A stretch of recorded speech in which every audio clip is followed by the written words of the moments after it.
पिता पुत्र एवं पवित्र आत्मा का नाम रे आमेन। प्रभु जीशु को नाम रे समस्त को जीसस गॉस्पेल यूट्यूब चैनल को हार्दिक अभिनंदन सह स्वागत करे। पुनर्बार प्रभु आम समस्त को यह नूतन दिन देखा सौभाग्य देथिबारु आज आमे साधारण कालर चतुर्विंश रविवार पदार्पण करियछु। आसंतु मोर प्रिय भाई भौणी माने आज प्रथम पठन प्रवक्ता जिसाय 50 अध्याय 5 रु 9 पद पर्यंत। द्वितीय पठन प्रेरित जाकब 2 अध्याय 14 रु 18 पद पर्यंत एवं साधु मार्क लिखित सुसमाचार 8 अध्याय 27 रु 35 पद पर्यंत। प्रिय प्रभुंक लोक माने आसंतु आज आमे शुणा पाइबा। आज आमर थंबनेल रे आपण माने देखा पाउथिबे जीवंत ईश्वरंकर पुत्र ख्रीष्ट। प्रिय प्रभुंक लोक माने आसंतु आमे से वाक्य प्रति ध्यान करिबा। प्रभु आज आमानकु एही तीनोटी वाक्य माध्यम रे आमानकु कोन कहिबा पय से चाहंती। प्रवक्ता जिसाय दीर्घ 800 वर्ष पूर्वे ख्रीष्ट पूर्व 800 वर्षर कथा से कहती जे जीशु को विषय से भविष्यवाणी करती। मोर कान मु खोली अछि, मु कहा को विरोध करी नाही, क्यों बा कहा को मु निंदा करी नाही।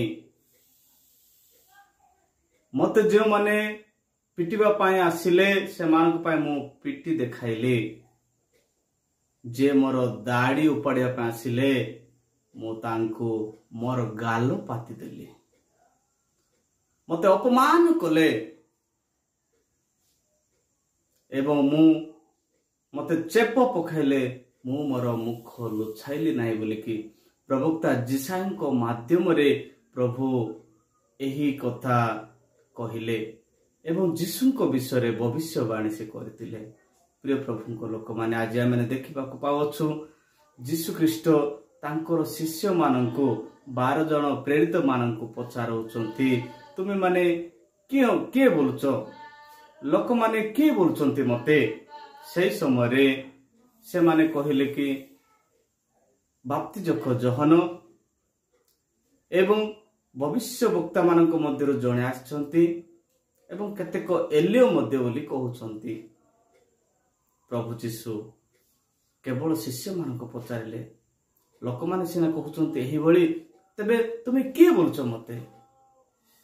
सेते बेले पितर उठिले, पितरंकर अंतर रे ईश्वरंकर से आत्मा प्रेरणा हेले। से कहिले आपण जीवंत ईश्वरंक पुत्र ख्रीष्ट। Hallelujah, praise the Lord. एही चिन्हिबाटा साधारण नथिला मोर प्रिय माने, जीशु को एही बोली चिन्हिबाटा साधारण नथिला। सेति पई से कहंती मात्यु 16 रो 17 पदरे एहीपरि कहंती, धन्य तुमे सिमोन, कारण रक्त मांस नुहे बरं मोहर स्वर्गस्थ पिता ही तुमको एहा प्रकाश करियछंती। सेते बेले ही पितर को कहिले, पितर तुमे पत्थर, एही पवित्र मंडली एही पत्थर उपरे मु स्थापन करिबी। एही सार्वजनीन मंडली मु एही पत्थर उपरे स्थापन करिबी। झड़ आसु, बन्या आसु, बात्या आसु, एही पत्थर उपरे स्थापित घर को कौनसी प्रकार शैतान रो पराजय करि परिबो नाही।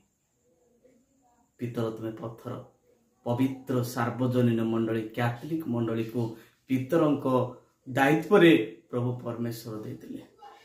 प्रिय प्रभु को लोक माने एहा आमानकर विश्वास करिबा दरकार।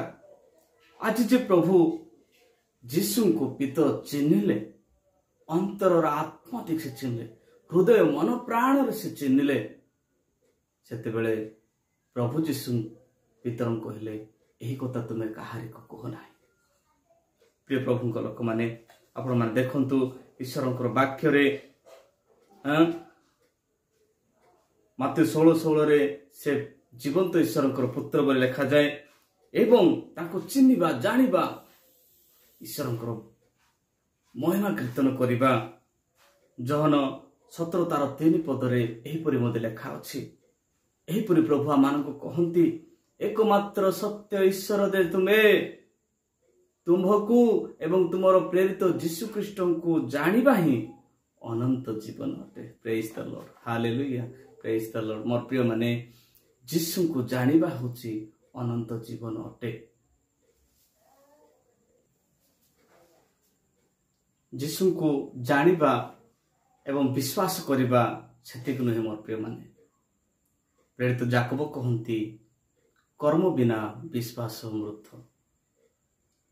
आमानक निकटरे आमर भाई जणे होइतिबो, से दरिद्र अवस्था अच्छी, ताको खाद्य खाइबा पाए कि वस्त्र पिंधिबा पाए कंडे मिलूना, ताको जदि आमे कहिबा भलरे खा भलरे रह बोली आमे जदि कहिबा, एटा कोन आमानकर प्रभुंकटारे विश्वास करिबा।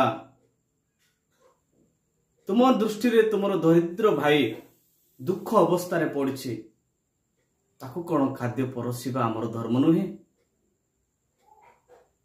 कर्म करिबा द्वारा आमाने धार्मिक गणित हेबा बोली प्रेरित जाकबंकर पत्र आमान को शिक्षा आसे। प्रिय प्रभु को लोक माने जते बेले आमानकर विश्वासर पिता अब्राहम से कोन कर्म करिक धार्मिकता होई नथिले, जते बेले तांकर पुत्र इसाकंकु होम बलि पीठ उपरे सोइबा एवं तांकु चुरिकारे आघात करबा को जीवा पर्यंत प्रभु जीशु बा प्रभु ईश्वर तांकु परीक्षा करथिले।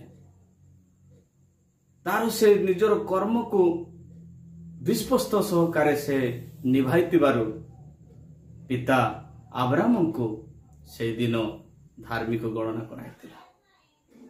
आमे माने मध्य प्रभुंकुटारे विश्वास करुचु बोली कही जदि निजर भाई को जदि घृणा करुचु आमे मिथ्यावादी।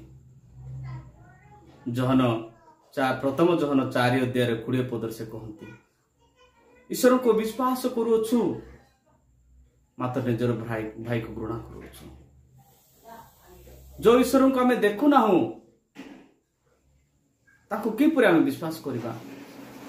अरे जे तुमर भाई दरिद्र अवस्था रे अछि, जे तुमर भाई दुख अवस्था रे पड़िछि, तांकर सेवा करिबा होछि ईश्वर को सेवा करिबा। Praise the Lord. प्रिय प्रभु को लोक माने आज जीवंत ईश्वर पुत्र ख्रीष्ट को विश्वास करिबा एवं तांकर समस्त कर्म रे मनोयोगी हेबा हमर प्रभु ताहा आमान को स्वागत करंती। प्रिय प्रभु को लोक माने जेते बेले पितर चिन्हले ताको ख्रीष्ट जीवंत ईश्वर पुत्र ख्रीष्ट बोलिकी से समय आउ से कहते प्राचीन माने ग्रामर मुखिया माने ग्रामर वयोज्येष्ठ माने मते आघात करिवे, मते बांधिबे एवं मते ताड़ना करिवे एवं मते से जगारु बहिष्कार करिवे एवं लास्ट मते मारी देबे। किंतु ख्रीष्ट पुनर्थित हेबो, 3 दिन पर पुनर्थित हेबो। से पुनर्थित कथा से मानक जीवन रे आसी नथिला, किंतु ए माननकु भय पसिगला। पितर तापर धीरे धीरे जाइक जीशु कहउचंती, जीशु को अनुजोग करी कहउचंती मो पाखरे से परि समस्या न हेउ बोलिकी जीशु शिष्य मानक आड़े मुह करिकी पितर कहले दूरे हो शैतान, तमे जीशु को विषय की चिंता करनो, ईश्वर को विषय चिंता करनो, खाली तमे जागतिकर निजर जोश निजर जीवन निजर आनंद निजर संपत्ति उपर चिंता करूछ। जीशु ख्रीष्ट कहले जे अपना क्रूस ज्ञानी मोहर अनुगमन करिवो, जे निजर जीवन मोहर पाए त्याग करिवो, से ही शाश्वत जीवन पाइबो बोली से कहले। से शाश्वत जीवन पाइबा कहले मोर प्रिय माने जीशु को निकट को जीवा। जीशु ही आमानकर से जीवन ज्योति ईश्वर अटंती। मो पाई आपण मानक पे आम समस्त को से अनंत जीवन देवे। प्रभु ये संक्षिप्त वाक्य दे आम समस्त को आशीर्वाद करंतु। पिता पुत्र एवं पवित्र आत्मा नाम रे आमेन। जीशुଙ୍କ ନାମରେ ସମସ୍ତଙ୍କୁ ଜୟ ଯୀଶୁ।